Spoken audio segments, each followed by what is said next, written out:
Thank you very much for joining, everyone. We're very excited to have you here and very thankful that you took the time to be in the call today. We have today very exciting topic. Yulia Murat, most of you already know her because she's also part of our compliance group, of our AML and compliance group. She is head of regulatory affairs at Global Ledger, and she's a seasoned expert, if I may say so, in compliance, in crypto, AI, data protection, and risk. A little over 11 years, Julia, if I'm not mistaken. You're making me too young, but no worries. And she will talk about an amazing topic, which I believe is very interesting, and we have talked about it a lot in the compliance group, in the AML and compliance group, and we have talked about it also with several of our presentations that we have made, which is how cross-chain bridges are used in crypto for laundering, focusing on emerging risk of speed.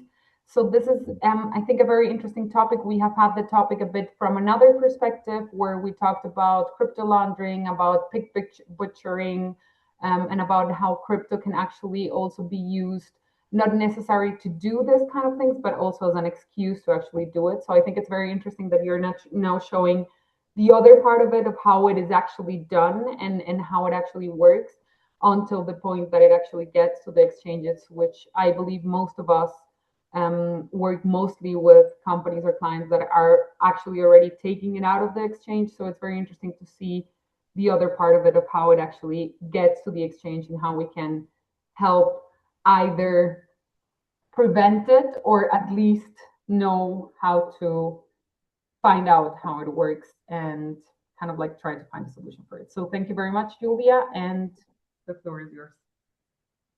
Thank you so much, Maria and Ekaterina, for making this happen. Really appreciate the invitation. So, yes, as Maria mentioned, I'm head of regulatory affairs and compliance at Global Ledger, a blockchain analytics solution provider based in Switzerland. I myself am based in Geneva in Switzerland, in the French part. So I would like to focus today on cross-chain bridges and how they facilitate money laundering in crypto. So this is the data that we publish every year. By the way, every year we publish a report on hacks and what it tells us about crypto-related crime. So it focuses on this predicate offense of scams in crypto and crypto funds being stolen. So last year was really devastating in terms of the amount of money stolen from users in crypto. So the total the total volume of these funds accounted for slightly over 4 billion US dollars. And we've seen 255 incidents of hacks which were recorded. So, of course, this data is somewhat skewed or affected by the largest crypto hack in history, which is, of course, the Bybit hack, which amounted to almost 1.5 billion US dollars. So this is just a quick visualization for you to compare with the year before, with 2024. So basically, the amount of funds stolen in crypto last year was 2 times higher than the amount stolen the year before. And this is a graph showing what were the primary targets of these hacks. So centralized exchanges, of course, come first. But as I said, this is mostly because of the Bybit hack, because it was obviously a centralized exchange that was targeted.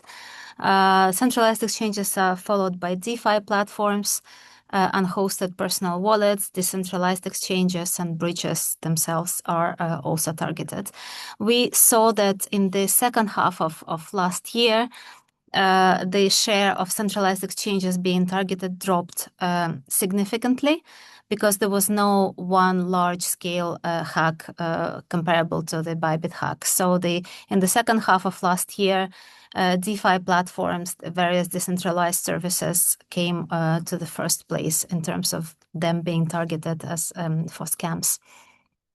So that data was about hacks and what actually happened and the targets. However, we are mostly, as being compliance professionals, we are mostly interested to what happens to funds after the hack occurs.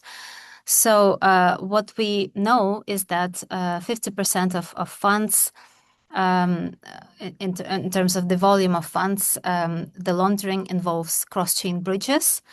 The next most popular method is DeFi, decentralized finance, various platforms and protocols. Then go the mixers and privacy protocols, and centralized exchanges are also present, of course. However, they are compared to those other methods, they are minority of laundering methods.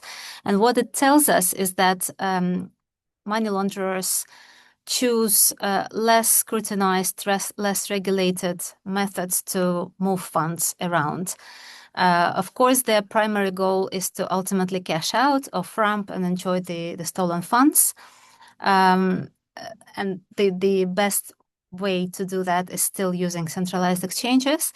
However, what we are also seeing in the second half of last year is that half of the stolen funds are still sitting there, primarily not on centralized exchanges, waiting to be laundered.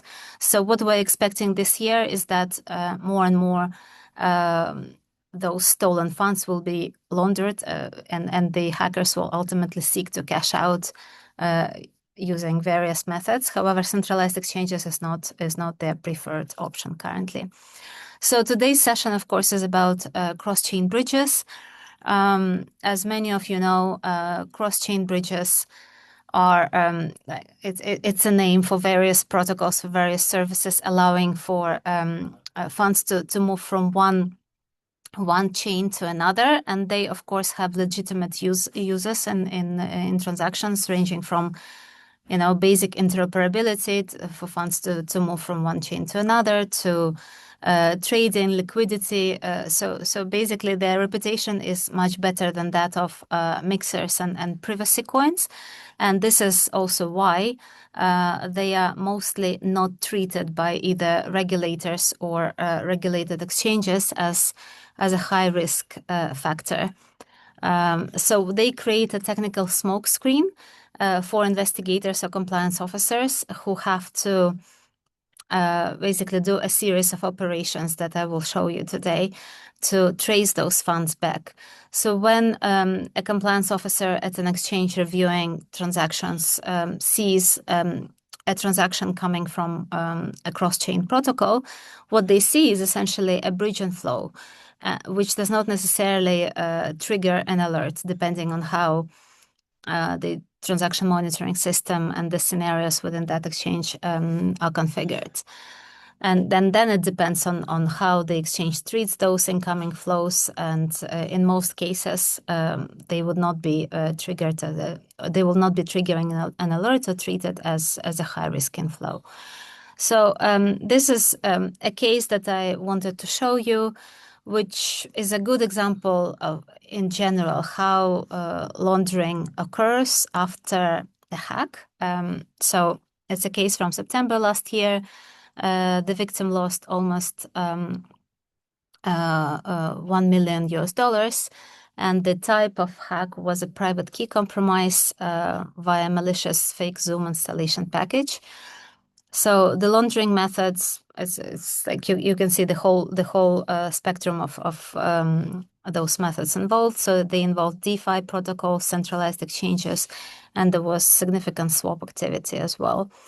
So this is what happened initially. So the victim's funds were transferred to the illicit actor's wallet, and then they were transferred yet to another wallet and then swapped through Mimikify. And then they were further sent onwards to a centralized exchange, which we classify at Global Ledger as high risk because it does not do KYC, and it was. Excuse me? All right. And then the funds moved onwards to this high-risk exchange. So this is the whole case diagram, and you can see here this is what you would see on our tracing tool. So you can see the various swap activities. So they were essentially the whole laundering happened in two branches. You can see blue steps and the green ones. But if you explore further, I will just try to zoom in for you. So you can see, like, for example, in this branch, funds go to a cross-chain protocol. This graph is on Ethereum, but from cross-chain protocol onwards, you would have to move to another chain. And then you can see various DeFi players being present, and eventually some portion of the funds go to centralized exchanges. So this is what I wanted to do on our platform. Just give me a second. I'll go to. Excuse me.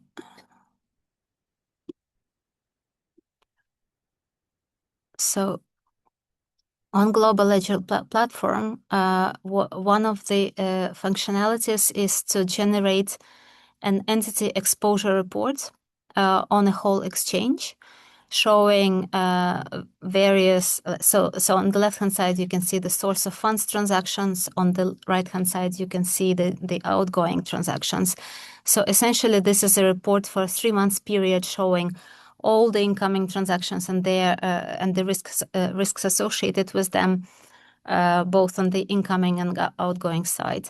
So you can see here, for example, that cross-chain protocol is a type of labeled transactions that we are seeing on the incoming side.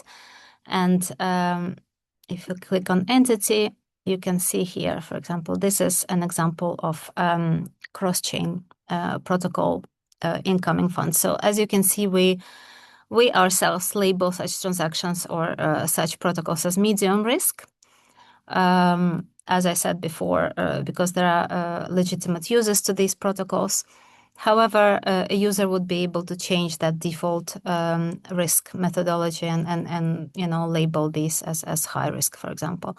So how I would go about, if I were a compliance officer analyzing this exchange for risk, I would investigate these transactions further. And what I would like to show you, and it's an example of what a compliance officer would have to go through, or an investigator to investigate these cross-chain protocols, and why it's difficult to do so, and it requires some extra steps. So I'll take this transaction as an example. So leaf transaction, we can see that the depth of this transaction is 5, meaning it's 5 hops away from our wallet. So I will click on this transaction and it will take me to the tracing tool.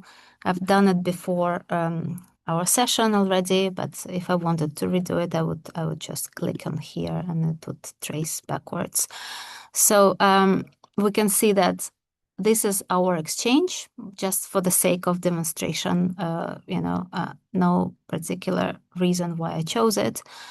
So, and a compliance officer within this exchange would see this incoming funds, and they're 5 hops away. We can calculate this is exactly 5. And so when I first saw this transaction, this particular hack was not known, but now we're seeing that this wallet is associated with, this hack has been reported, and this wallet is associated with a hack, with a known hack. So if I wanted to know more about this hack, I would generate a full report, and this report would show me that this wallet received some funds from a reported hack. However, most of the funds still came from a cross-chain protocol, meaning that some other funds came from a reported hack. So now, on this particular screen, because I'm on the Ethereum blockchain, I will not see how these funds appeared here. So what I need to do, I would need to copy this transaction hash and go to the Explorer for this particular cross-chain protocol. I've done it already. And I would copy paste this transaction. Well, I'll redo it now. I will copy paste this transaction here, and it would give me the information about this transaction. So I'll do it live as we speak. And then what I need to do, I will copy this transaction hash, and I would go back to the platform and excuse me.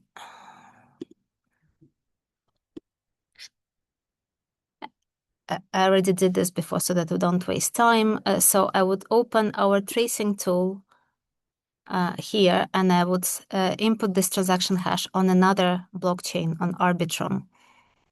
And this is where I will see the transaction happening. So, of course, there may be a number of different reasons why a user bothered to go through these many hops. One of the reasons can actually be legitimate. So what we're saying is that the funds originated on Arbitrum, and then they were cross-chained through layer swap and were transferred to Ethereum. And then these funds jumped 1 to 5 hops, and then they they went to different directions at some point. So one of the legitimate reasons why this could have occurred is that these are unhosted wallets, so maybe people were paying each other, and the funds legitimately moved from one wallet to another. It's possible. However, what we think is that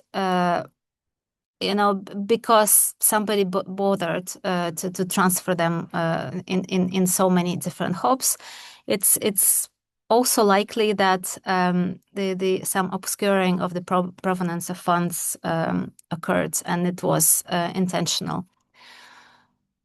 So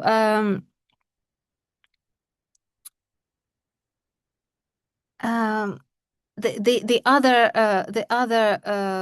question to ask, of course, is whether it's possible to transfer these funds directly from Arbitrum to KuCoin and without actually transferring them to Ethereum. And yes, it is possible. So it's another reason for suspicion. What we are seeing is that this combination of action breaks simple address linking heuristics and requires for somebody going through or reviewing these transactions to actually know the explorer that I showed you, copy that transaction hash, look for that transaction on the explorer, then go back to the Arbitrum tracing tool and continue tracing that way. So it's not what a typical or normal user would usually do, and it resembles peel chain typology. So we believe it's rather suspicious. The fact that later on one of the wallets used was also labeled as a wallet receiving funds from a different hack is also obviously raising suspicious. And if you wanted to know more about that hack, so you can. This is again the risk report on the wallets in the chain here, 2 wallets which receive funds. So if you wanted to investigate the hack further, you can click on it and it will tell you what actually happened. So of course it raises suspicion because that wallet was present in the chain, or the 2 of those wallets. So what this pattern usually indicates, we see that there was some attempt, or it looks like there was some attempt to obfuscate the trail of funds. It's possibly done because they wanted to avoid the scrutiny on behalf of the centralized exchange, KuCoin in this example. And this could indicate various activities, including predicate offenses such as tax evasion. It could be shadow OTC, over-the-counter operators. It could be small-scale fraud or scam participants, and it's likely that because we saw two of those wallets being labeled as related to scam, and possibly exiting mixers or gambling platforms, or it's also possible that it's privacy by habit, or people paying each other multiple times. If I were a compliance officer reviewing that transaction, as a minimum, I would probably ask a question to my customer. However, it would also depend whether that activity is something that I'm observing on that customer profile on a regular basis or whether it's a one-off. So to sum up, these types of activities obfuscate, break the origin linkages. As we saw, you need to go through some additional steps to investigate this activity. You need to know how to operate, how to navigate those explorers, and every cross-chain protocol will have different explorers associated with them. Some of them work better, some of them are less user-friendly, and you would need to continue tracing on the other chain. So these transactions that we saw, the multiple hops, add some transaction noise, and this activity reduces the likelihood that compliance professionals working at the centralized exchange would actually look into the incoming flows further and would bother to go through that through those operations. Thank you. I'll stop here. Let me know if you have any questions. Thank you, Julia, so much for the amazing presentation. I myself have a lot of questions, but I would like to first allow someone else to actually ask. So if there is someone if there is someone that would like to ask anything, please feel free to do so. You can just open your mic and open your video and ask whatever you would like. If not, then you can also ask in the chat if you don't feel comfortable, asking directly. So yeah, we'll give you a bit of time if you want to ask something. If not, then I will start with the question. Sure.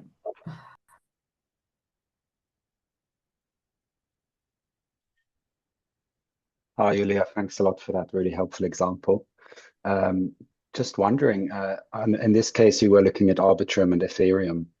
Are there any cross-chain analytics tools that exist which allow that tracing to occur analytically, or would this manual step be needed in most cases? Are there any common examples where it is possible to screen across blockchains?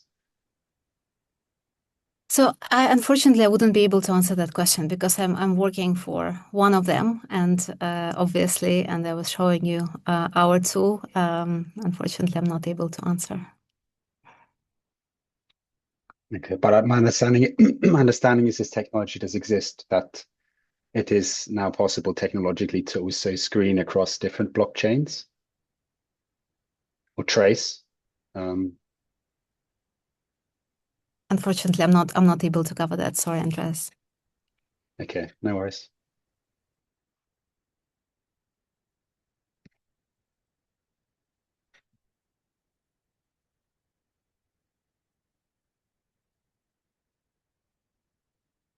Maria, you had some questions. Yes, Julia, thank you so much.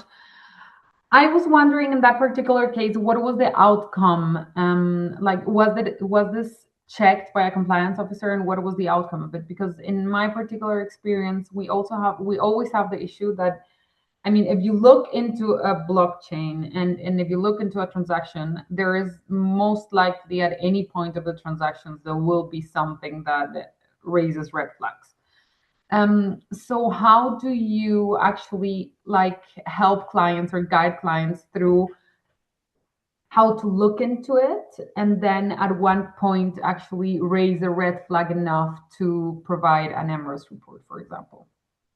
So in this particular case, actually, when I started using it first as an example, the two wallets that were in that chain had not been labeled as the ones related to a hack. So they actually let me share it with you. So the chain looked like this. You see, it looked like, so if I were at the KuCoin looking at the incoming transactions, I would have been seeing just the unhosted a series of unhosted wallets, and yes, there is a cross-chain protocol several hops away. So in and of itself, it's probably not enough reason for suspicion. And the amount of funds is almost 10 Ethereum.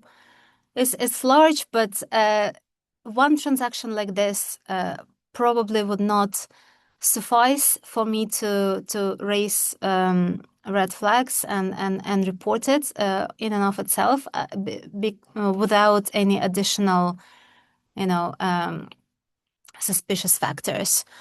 And there were none at that point. However, later on, that hack was reported, and what we saw happening is that the two incoming wallets were labeled as related to hacks. So this already, of course, is a concern, and it's a direct transaction into a centralized exchange.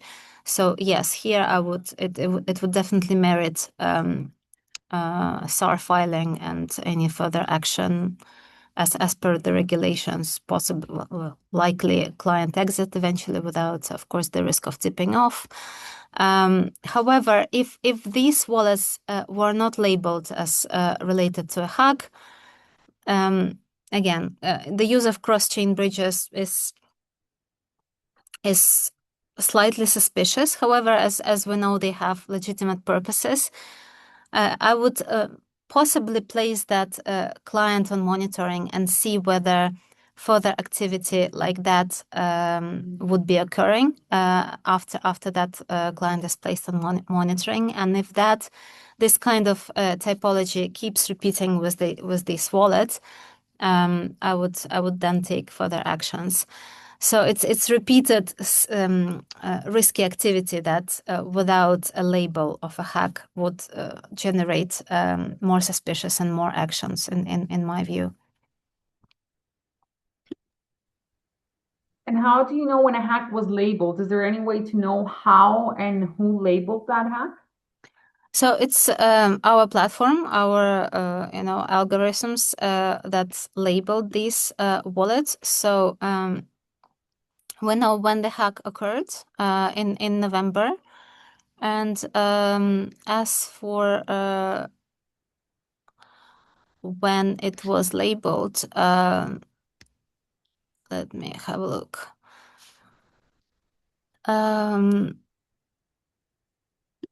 So how it's usually done is when a hack is reported by a victim in the public records, that it's possible to label it. So it's probably possible to see when exactly the label was applied. But what we know is that when that transaction happened, it was accepted. So the label was not there, as in the funds just came in to the exchange. Very interesting to know, especially if you're a compliance officer and you actually have these type of hacks, because most of these exchanges or big exchanges usually have like thousands or at least hundreds of transactions a day. So it's very difficult to actually keep track. How do you guys keep track of those transactions, and how do you actually, or how does it work? Do you keep the track of the transactions and then send out a notification whenever this hack occurs on a transaction that was already performed, and then you would be able to guide the client through it, or how does it work? So This is a tool that, and its function is not is to be used by a compliance officer as they choose to, based on the entity's risk appetite and their own judgment. So what I would do if I were a compliance officer, I would add this wallet on monitoring, if the good practice would be to add this wallet on monitoring. Then when it's on monitoring, you would receive an alert that this wallet has been labeled and this risk, the risk has increased, and you would be receiving an alert of new incoming funds to that wallet. So you would see already repeated activity on that wallet, and you would be seeing whether this pattern is repeating itself, as in multiple hops coming from a cross-chain bridge. We also place wallets on monitoring, including for our clients, including operational wallets when the clients wish to do that. And we also may, if the client choose to, notify clients about the risks on the incoming side in relation to their wallets. But usually it's a tool empowering a compliance officer to do as they wish. And the good practice is to monitor transaction activity of your client's wallets, which this tool allows you to do, and to file suspicious activity reports when there is a reason to do that. So I'll just quickly show you the monitoring. So this is a list of monitored wallets. If I were a compliance analyst, I would have, this list would be longer for me, possibly. And then you would have alerts on the transactions, and the alert settings would also allow you. So you see these are the alerts. We use AI-based prioritization for the alerts, and the alert settings themselves are here, and you can create various You're not types of. sharing your screen, Julia. Oh, sorry about that. Let me look.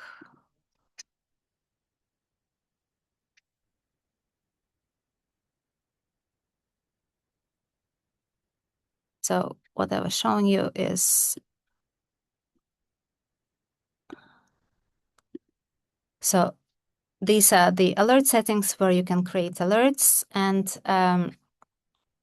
the monitored wallets are also here. The compliance officer would be able to place wallets in monitoring, and the alerts would be coming in, and you would use AI prioritization for those alerts to identify the riskiest alerts. And to set up the alert scenarios, you would go here, create an alert, and if you wanted to change the scoring of a cross-chain bridge as a label to high risk, you would be able to do it here. If you wanted to, review all the incoming flows from a cross-chain bridge. Very interesting, Julia. Thank you so much. Is there anyone else that would like to ask a question?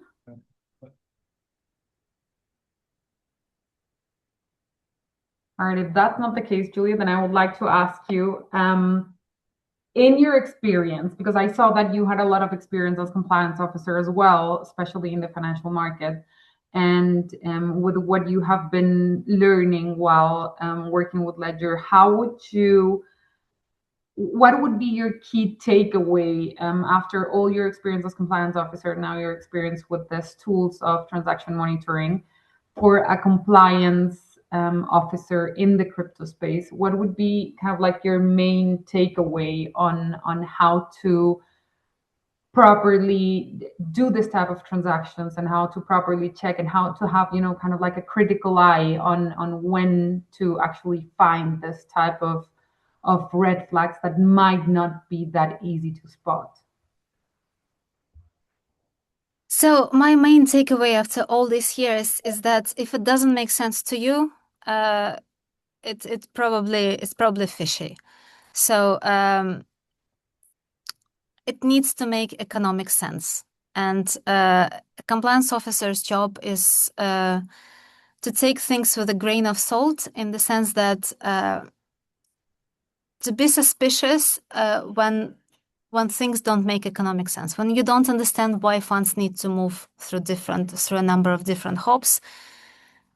As a minimum, you should be asking the question, and you should be looking at the client's profile, what the normal activity looks like for this client, and this is like basic things, but applying common sense is my main takeaway. And common sense means that it needs to make economic sense. It needs to, like, you need to understand how the client, what the client told you at the onboarding stage, what the activity be like, and how are they operating, whether it's normal for them to have this level of activity, this number of different hops and transactions. And another takeaway is do not compare apples to pears and vice versa. So you need to do client segmentation. You need to know what normal looks like for a group of clients to be able to identify that suspicious activity. Because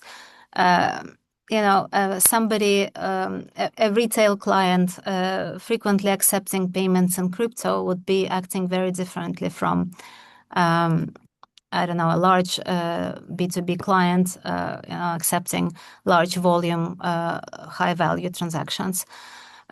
So you need to identify that suspicious activity based on the client group and based on your knowledge of the client themselves.